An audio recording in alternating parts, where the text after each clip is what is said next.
One of the Florida newspapers, this is the editorial board of the Miami Herald. I believe it's the largest statewide newspaper in Florida, and a national newspaper. Like the Los Angeles Times or the New York Times. The editorial board has published an op-ed saying that the Florida Republicans have a problem with right-wing extremism. This is remarkable. They're using basically the news story that's the news hook on which this editorial hangs is about how Enrique Tarrio, the leader of the Proud Boys, who's a Floridian, was just indicted for seditious conspiracy. And they note, quote, Tarrio's indictment is just the latest in a series of extremist connections to Florida and to Republicans. This is the editorial board of the Miami Herald. As of January, they wrote, more Floridians have been charged in the January 6th riots than any other state. National figures with strong political connections are from Florida, including Roger Stone, a Donald Trump pal who is associated with both Proud Boys and Oath Keepers.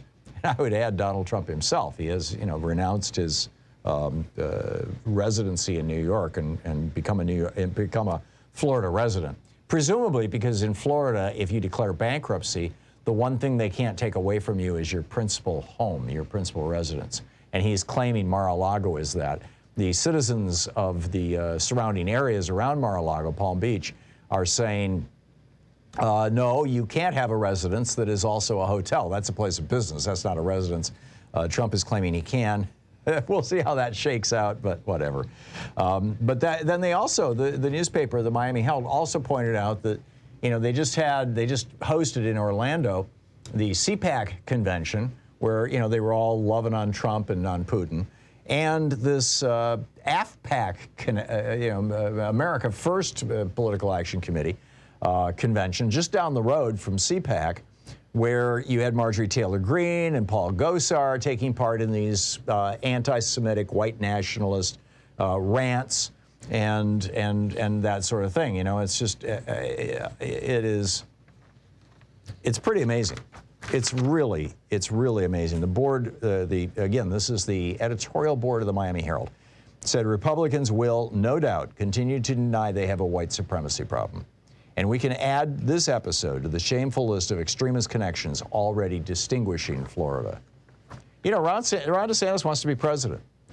And, I think it's 74% of America is white people. And Ron DeSantis knows that a lot of those white people are racists, just, openly, tribally.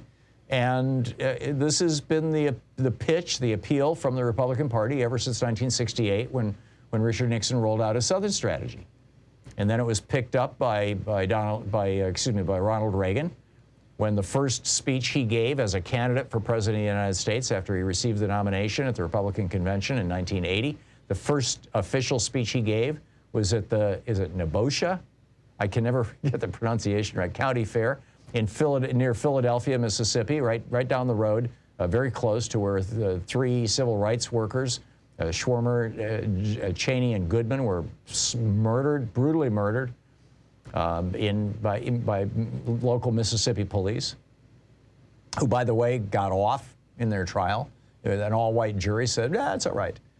That was Reagan's first speech. And what was his speech about? It was an all-white audience, a little over 10,000 people, all-white audience, and the essence of his speech was states' rights. States should have the power to, enable discrimination if they want, essentially. I mean, Reagan didn't say it literally. He used the phrase states' rights repeatedly, though. And then, of course, Don Jr. gave his not swan song, what's your premiere, your opening act, his coming out speech, as it were, Don Jr., as a political agent for his father. He gave that speech at the same county fair in the same place in Mississippi down the road from where they murdered the three civil rights workers, and pointed out that he was giving his first speech the same place Ronald Reagan did. I mean, this is white supremacy on steroids. So then, Reagan picked that up, and then he was followed by George Herbert Walker Bush, his vice president, who became president by attacking Michael Dukakis with the Willie Horton ads. And the Willie Horton ads, Willie Horton had been let out of prison and he raped and murdered a white woman. He was a black guy.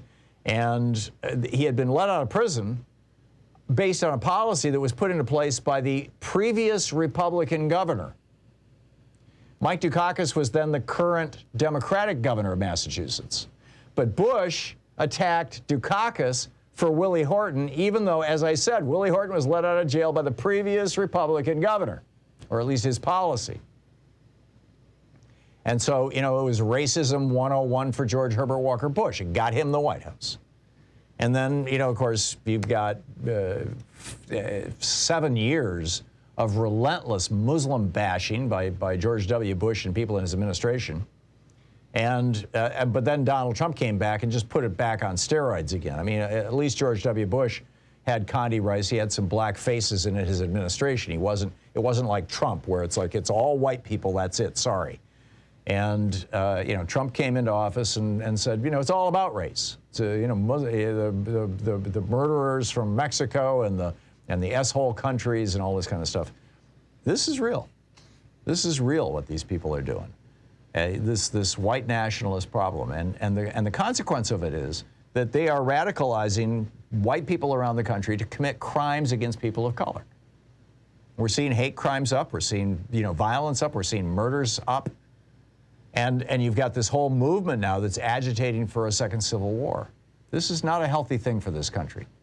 It's very much not a healthy thing for this country. I get it, that it might get some Republicans elected, but you would think that they would want to put country above party. They don't. They just don't.